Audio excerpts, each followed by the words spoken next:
What's up, everybody? It's your boy Kel, and for today's video, I thought I'd give you my Deadpool and Wolverine movie review.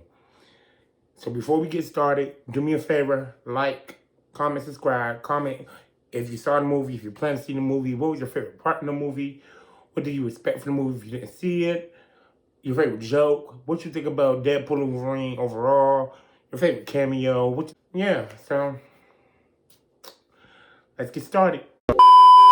All she ever says, come and see me for once. Come and see me for once. You don't ever come to me. Yeah. You don't ever come to me. Yeah. All she ever says, come and see me for once. Come and see me for once. You don't ever come to me. Yeah. Alright, so before we start, of course, because this is a movie review, to help me with the video, I will be inserting clips and talking about the movie somewhat. So, light spoilers ahead. For anybody who has not seen the movie, this is your time to bounce. So, now that we got all that out of the way, before I give you my review, I think I should tell you the odyssey it went to actually see this movie. When I first heard about this movie, I was dating this girl at the time. And she said her favorite movie was Deadpool. So, of course, I was like, all right, so I'm going to go take her to see Deadpool when it come out. Unfortunately, things don't always work out. Things happen. We had to go out no more. But when I first saw the trailer and heard about it, I was like, okay, this is good. This is good. Well, Deadpool isn't my favorite. Nowhere close to being a character I like. And Wolverine is nowhere close to being my favorite X-Men. I still love the X-Men movies. If you know me, I'm a big X-Men fan. They got me in the comics. They're the most I relate to. So I love X-Men. So I was like, I'm going to see this movie.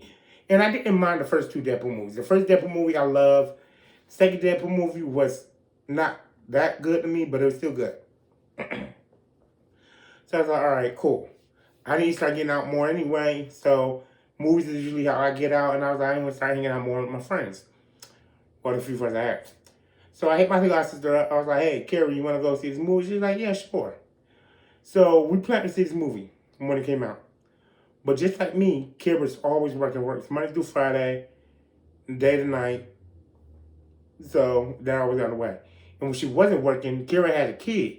And though we usually take my godson along with us to go see movies, Deadpool being R-rated, we didn't really think it was the best idea to take him along.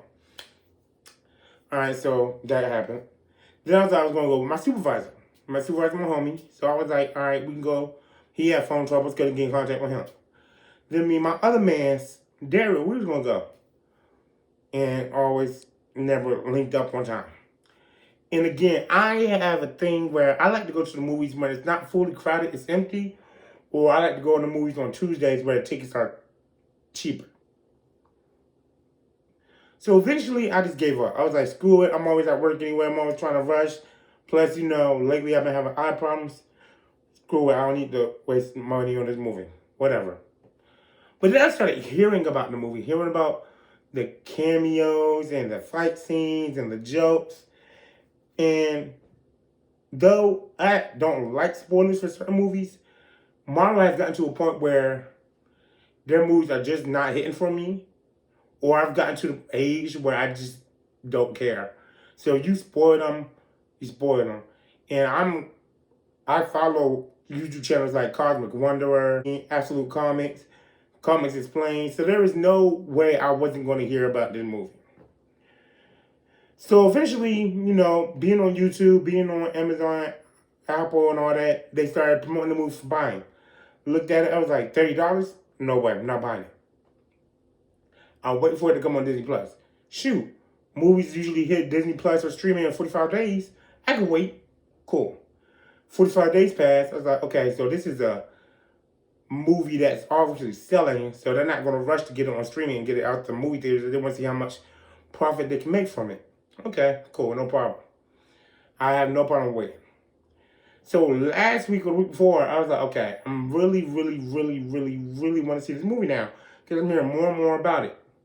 Seeing the X-Men are starting to be talked about coming to the MCU. I've seen X-Men 97. I'm reading more X-Men comics. I was like, I really want to see this movie. So I look over at the streaming and they see if it's cheaper. $20, $10 cheaper. I'm not going to buy it still. And then I'm really starting to get anxious. Just when I was about to give in and rent it or buy it, it comes on Disney Plus. I was like, sweet. So one day I wake up, watch it right before I go to work. And while it was a good movie, I'm glad I did not spend any money on this movie. Because while it was a good movie, I don't think it's worth $20 or $30. I don't think it's worth like taking up storage in any of my streaming libraries. I don't think it's worth taking up storage in my DVD collection. So for people to be like, oh my God, the MCU's back, baby. Marvel's back. That was Marvel's coming back movie. Blah, blah, blah. This is the greatest Deadpool movie all. In my opinion, they're over-exaggerating, over-enthusiastic. Because, like I said, this movie was okay, but it wasn't all that.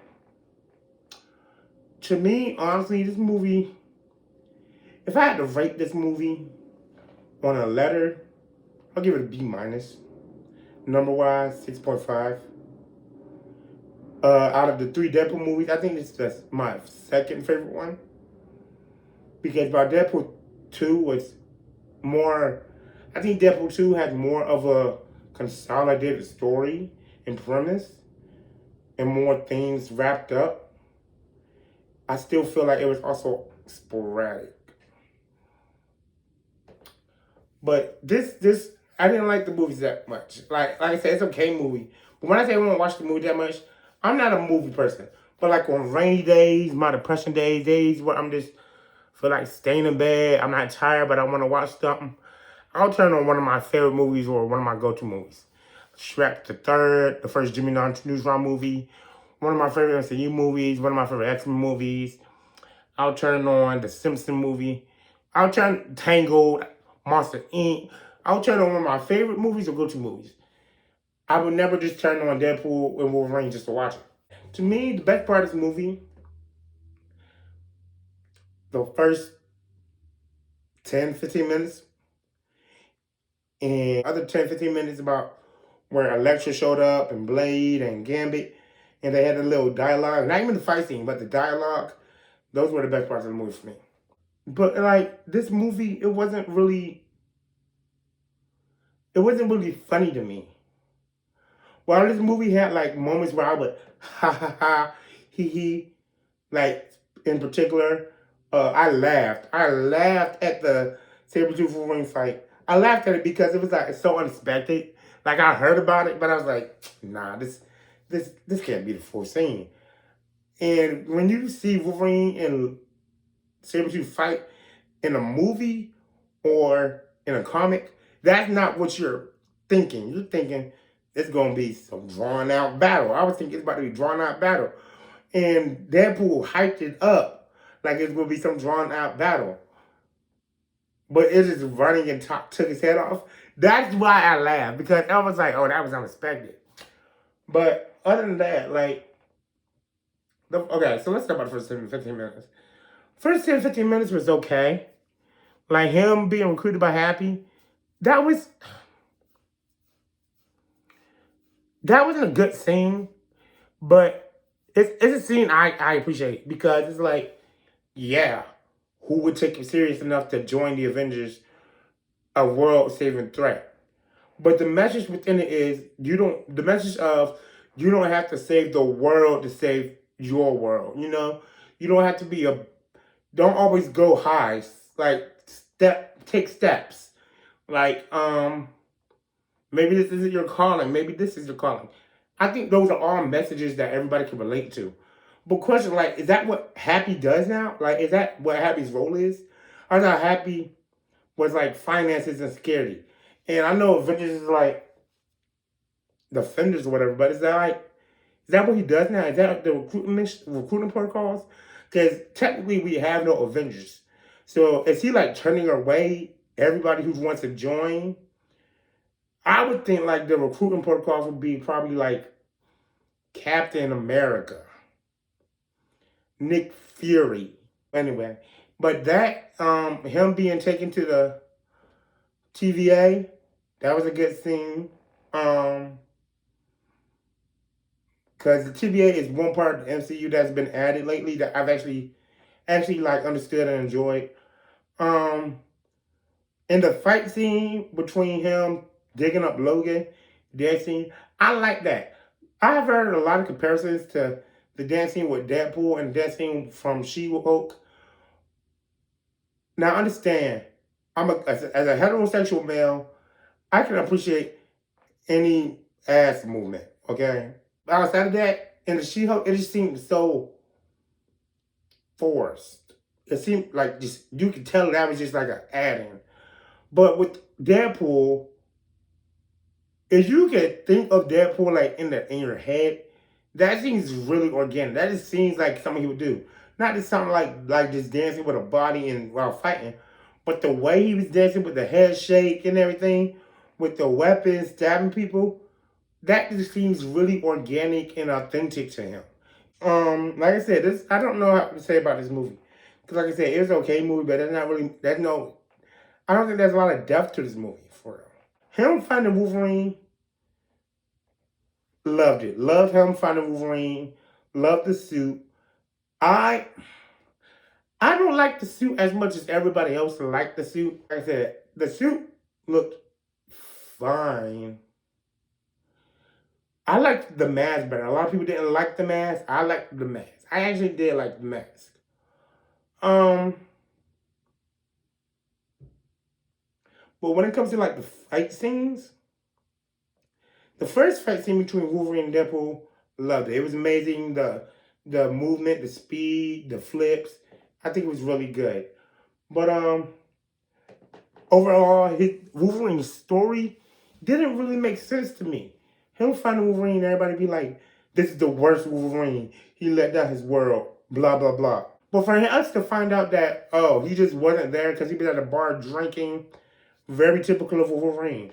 So all the X-Men died, and when he found out, he was grieving and he started killing random people. Again, I don't really see how that's letting down. I mean, I can understand how that's bad, but how is that the worst thing a Wolverine could do? How is that letting down your world? I don't get that. Corn Sweat, I think that's their name. And I say there because I do recognize and appreciate that they're identified as a non-binary character. I think that's their name. Lovely Cassandra Nova. Lovely Cassandra Nova. Flawless. And because when you get Cassandra Nova in the comics, you don't really get like you don't get like scary. You don't get like you get scary, but not like joke is like Carnage scary or like witty or whatever. You just get like serious,